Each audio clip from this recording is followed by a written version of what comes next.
প্রতিবাদী মুখ অত্যাচারিতা রমণী এবং সন্দেশখালীর আন্দোলনের প্রতি মানুষের সমর্থন আছে। মানুষ অত্যাচারীদের হারাতে চায়, তাই গোটা বসিরহাটে আজকে জনজোয়ার। মানুষ প্রস্তুত পদ্ম ফুলে ভোট দিয়ে রেখাকে দিল্লি পাঠাতে।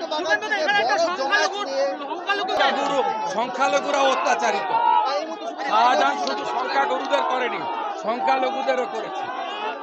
বড় জমায়েত তো বড়। দেখুন দেখুন চারিদিকে 4 কিলোমিটার লোক আছে। দেখুন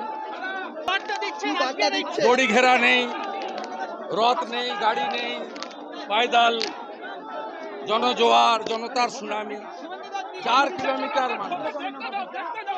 বিজেপি প্রার্থী রেখা পাত্রের সমর্থনে এই মিছিল টাকি রোডের উপর এত বড় জমায়েত, পুলিশ প্রশাসনের ভূমিকা নিয়ে কথা কাটাকাটি শুরু হয়ে গেছিল একটু আগে। কেন এই রাস্তা দিয়ে যান চলাচল করা হচ্ছে তাই নিয়ে ওদের ভীষণ কষ্ট, মমতা পুলিশের ভীষণ কষ্ট, ভীষণ কষ্ট, খুব কষ্ট হচ্ছে ওদের। আমাকে আটকানোর জন্য 2 সপ্তাহ চেষ্টা করেছে, পারেনি, আলটিমেটলি পারেনি। দেখুন ভোটাররা, দেখুন ভোটাররা, দেখুন এক একজন করুন হয়ে গেছে।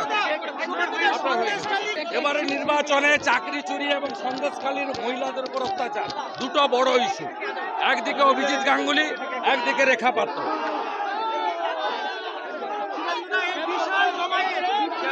4 কিলোমিটার মানুষ, জনসুনামি, মোদি সুনামি।